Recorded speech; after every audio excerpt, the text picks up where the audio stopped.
अच्छा, इस टेंट की बुकिंग करते समय कुछ लोग ऐसा एकदम अपना मजबूरी सुना कर आएँगे कि बस जैसे भी हो शादी पार लग जाए। लेकिन जब उसके दरवाज़ा पर जाते हैं, तब क्या मुश्किल आता है? वही व्यक्ति जो आपके पास बुकिंग के लिए आता है तो अपना मजबूरी सुनाता है और उसके दरवाज़ा पे जाते हैं, तो क्या-क्या आपको झेलना पड़ता है? हाँ, बिल्कुल। देखिए, एक बात जो अभी पूछे ना, बहुत बड़ा बात है। देखिए, जो व्यक्ति अभी मेरे पास आता है कि मेरे घर में शादी है, तिलक है, वो व्यक्ति आएगा जब बोलेगा कि आप, जब लड़की का शादी हो या लड़का का शादी किसी का हो, वो बोलेगा का कि आप, आपका बेटी नहीं है, आपका बहन नहीं है, आपका भतीजा नहीं है, आपका भाई नहीं है। ऐसा-ऐसा मजबूरी सुना करके और लोग काम बुकिंग करवाता है। जैसे बुकिंग में तो डिटेल्स लिखा हुआ है, हाँ, डिटेल्स उतना देखिए, उतना जो मटेरियल भी दे मटेरियल लिखा हुआ है उसका कोई मतलब नहीं रहता। अगर टेंट वाला जो सामान लिखा है अगर उससे काम करवाए तो टेंट वाला के बिल्कुल कोई तकलीफ नहीं है। अभी बुकिंग करते समय बोलेगा कि सिर्फ मेरा घर देख रहे हैं जैसा है जो भी है उसी को सजा देना है, लाइट लरी लगा देना है। और जब पार्टी को दरवाजा पे सामान गिरने के बाद अब उसका फैमिली मतलब गोतिया जो होता है, गांव में गोतिया जो होता है, सारा गोतिया गोतिया परिवार। परिवार जो भी होता है वो सारे के घर में लाइट और सारे लोग सजाना, सबके घर में मोटर पंप का कनेक्शन देना, सारे लोग में फैन लगाना। और नाली किधर है तो उसको ढकना, गड्ढा किधर है तो सारा ढकना। मतलब एक-एक करते समय लोग बोले किसी तरह मेरा कम पैसा है, मेरा इज्जत बचाइए, बुकिंग करवा लेता है। और करने के दौरान अगर एक फैन मेरे से कम जाए तो आदमी दिमाग में लगा लेता है कि इसको पैसा, एक फैन का दाम होता है 3000, काटेगा 8000। और हम लोग अगर एक फैन के जगह पर 2 कूलर भेज दें तो उसका कोई माँ-बाप नहीं है। अगर आज हम मेरा 1 घंटा जनरेटर बंद हो जाए तो दिमाग में है कि 5000 काटना है। अगर पार्टी के दरवाजा पे चल गया, उस घर में मोटर पंप नहीं चल रहा है, मिक्सी नहीं चल रहा है, फैमिली पटना से आए हैं तो टाटा से आए हैं, उसको गर्मी लग रहा है, तो उसको फैन चलाने के लिए जनरेटर चला दें 5 घंटा, तो वो मेरा तेल जल रहा तो मेरा कोई उसका ही नहीं है। अच्छा, एक और फैशन चला है इस समय कि मतलब 4 दिन का अगर शादी है, तो घर में 4 दिन लाइट जनरेटर चलना चाहिए और बाजा तो ज़रूर बजना बाजा चाहिए। बजना चाहिए। अभी बताइए लिखाते समय कुछ नहीं वैसा बात बोलेगा और जैसे नज़दीक टेंट सामान गिरा तो सामान गिरने के देखिए बाजा का बात बोले कि अगर हम सामान गिराते हैं टेंट का तो वो आदमी ऐसा नहीं पूछेगा कि आप जनरेटर लाए कि नहीं, बिछावन लाए कि नहीं। सबसे पहला क्वेश्चन रहता है उसको कि बाजा लाए कि नहीं। हुँ।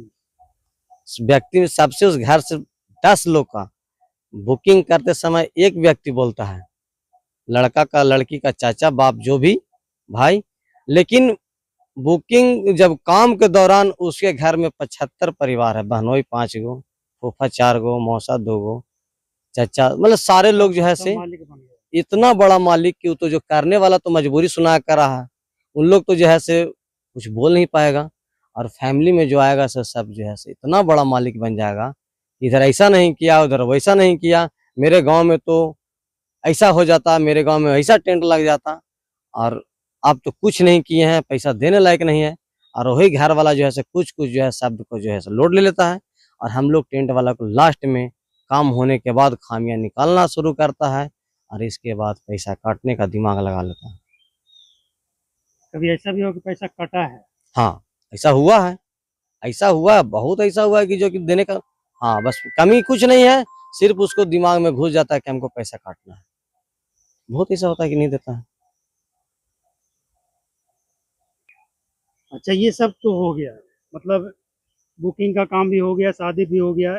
इसके बाद आपको पेमेंट लेना है, कुछ बकाया रह गया, तब इसके बाद क्या होता है? बकाया रह गया वो कब मिलेगा, कैसे मिलेगा? हाँ, देखिए, टेंट खोलने के बाद पहला नंबर तो उस दिन हम लोग प्रयास करते हैं कि नहीं उससे उस व्यक्ति से पैसा लें। 2 दिन 1 दिन के बाद फ़ोन करने पर या जाने पर, पैसा लेने पर, वो पहला नंबर पहला प्रयास रहता है कि बाबू अभी हाथ मेरा खाली है, 2-4 दिन टाइम दो। अब 2-4 दिन टाइम देने के बाद जब 8 दिन के बाद, 4 दिन बोलता है, 8 दिन के बाद कॉल करने के बाद, जाने के बाद पहला क्वेश्चन उसका जवाब मिलता है कि अब तो अभी फिलहाल है नहीं, प्रदेश जाएंगे, बाहर जाएंगे तो पैसा पेमेंट उठेगा तो देंगे। अब पहला नंबर जब उसका शब्द बोला तो 1 महीना कहा जाता है कि अभी व्यक्ति गया नहीं है, 2-4-10 दिन के बाद जाएगा। जाने के बाद जब पेमेंट उठेगा तब मिलेगा।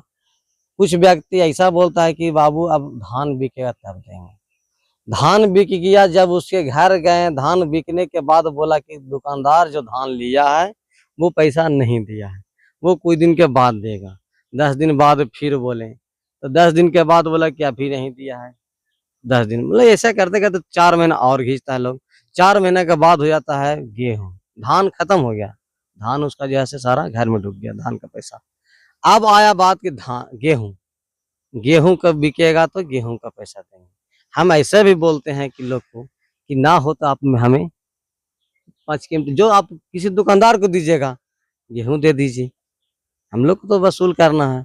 लेकिन बहाना करेगा वो कि अभी गेहूं कटा नहीं है तो अभी थ्रेसर से मलाया नहीं है, और होने के बाद फिर बोलेगा अटेंडेंट की दुकानदार लेके चला गया है, 10 दिन के बाद मिलेगा। मतलब बहाना बहाना पे बहाना। अब उससे ज्यादा टॉर्चर करते हैं, अगर कभी प्रेशर देते हैं, कुछ बोलते हैं अगर लंथन, तो वो करेगा तुम काम किया था सही, तुम इधर में ही नहीं लगाया था, इधर में ही नहीं लगाया था, इधर में कॉर्पोरेट नहीं बिछाया। मतलब बकाया देने का वजह से लोग जो है से तरह तरह के बहाना, नुक्स निकालना। आपका वर्कर गलत था तो वर्कर दारू पी के था, तो मतलब बहुत तरह के कुछ भी उसमें बहाना लगा सकता है। उसमें भी जाएगा तो लोग बोल देगा तुम्हारा वर्कर मोबाइल चुरा लिया था तो 4,000 चुरा लिया था, ऐसा करके बहाना करके। उस समय क्या आता है दिमाग में? उसमें दिमाग में आता है कि चाहे तो टेंट बंद कर दो और नहीं तो फिर पार्टी को मार दो, और क्या कर सकता है, थाना सुनेगा नहीं। ये सब समस्या इतना आता है कि इसके वजह से लगता है टेंट का काम करना बंद कर दे, लेकिन करे तो क्या करे।